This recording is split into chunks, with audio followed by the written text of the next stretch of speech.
At least until now. These young actors dealt with embarrassment because of mischievous monkeys, falling asleep while filming, laughing at the worst moments, awkward kisses, and so much more. These may be memories the actors would want to forget, but right now, we're all about them. Oh, my father will hear about this! Not in front of everyone. Poor Emma was so nervous to hug little Radcliffe and Grint in front of everyone on set filming Chamber of Secrets. A very valid reason when you're 11 years old. You did test positive for cooties. A reluctant Watson wound up hugging Radcliffe and just shaking her eventual husband's hand. Rupert and Dan were just such good friends. The hug itself was tricky to capture since Watson's arms barely even made contact with Radcliffe, leaving the team no choice but to literally freeze the frame for a few seconds so you don't miss it if you just happen to blink. Congratulations, I can't believe you solved it.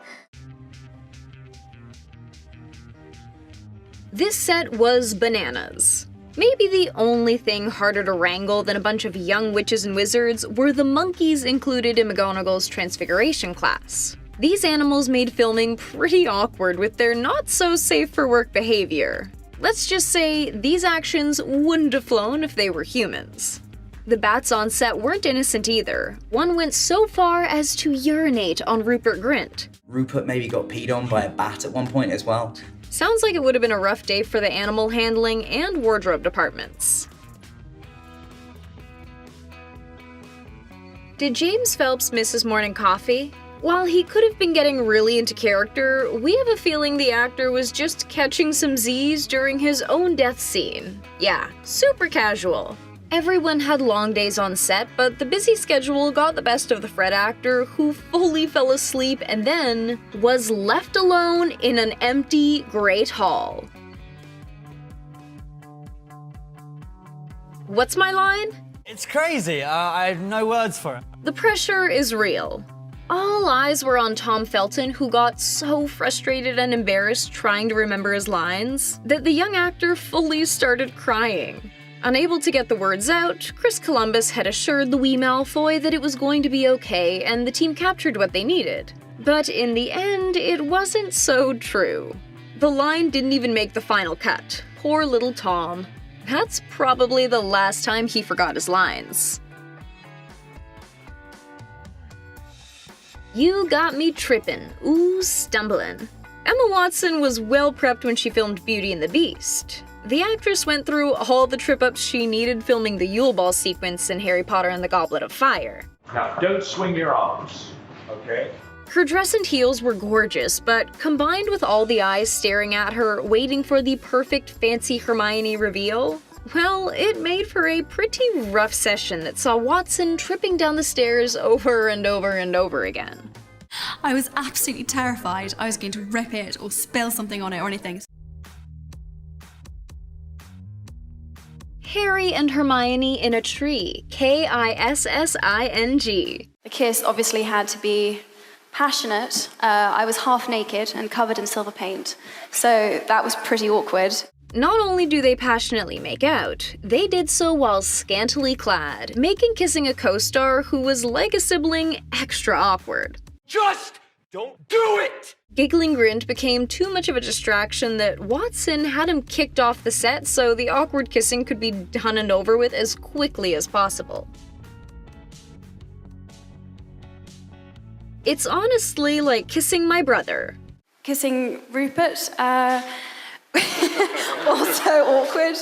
Not one, but two awkward kisses. And Emma Watson with Rupert Grint was literally dubbed the most uncomfortable filming experience she'd had in her career so far. It's purely the fact that he's like my brother. Sure, plenty of people would be lining up to plant one on Ron Weasley. We're looking at you, Lavender. But Watson? It was awkward. Yeah, no matter how you put it, just awkward. Grint had some feelings about it, too. It just felt so wrong, really. Who made that noise?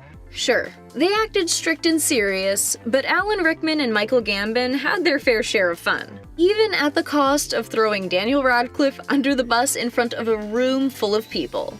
Dan has asked to have his sleeping bag next to this particular girl that he fancied. A giant, quiet room full of students in sleeping bags? How can an actor not take advantage of such a perfect situation? Cue remote-controlled whoopee cushion. Really, really funny. And for you?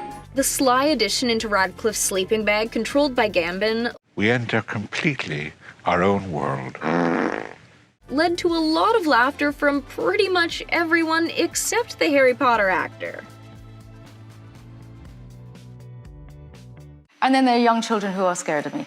It was embarrassing for Helena Bonham Carter and straight up painful for Matthew Lewis. Being as Bellatrix as ever, Bonham Carter got a bit too feisty. I was just torturing him, and I thought, oh, it'd be a fun idea to use my wand as a Q-tip, you know, and just give his ear clean. But then it went too far in, Yikes. and I think it actually did draw blood inside his ear. The Neville actor was a good sport about it, but geez, that's a hard one to live down, even for Lestrange. She's sort of without limits. We'll just let Molly take care of her. Not my daughter, you. Step 1, 2, step 1, 2, and again. You trust me, don't you? It's awkward enough to be going through puberty on camera for the whole world to witness. But Dan didn't even have time to learn to waltz. I'm actually a really fantastic dancer, but because Harry's not very good, I felt I should play it down. We don't think the Parvati actress minded taking the lead, though. It is just a rehearsal.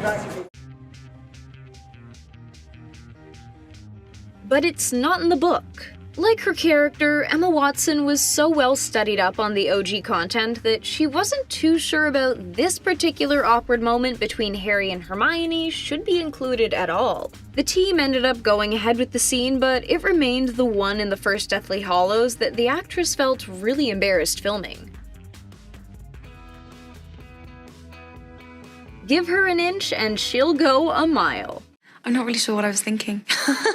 A fair warning to anyone who might have to do fight choreography with Emma Watson. Be sure to make it clear that you don't want to see her fist up close. She just went and just smacked me right across the face. But if we're being honest, we can't deny the fact that we all kind of loved seeing that punch land. That felt good. Not good.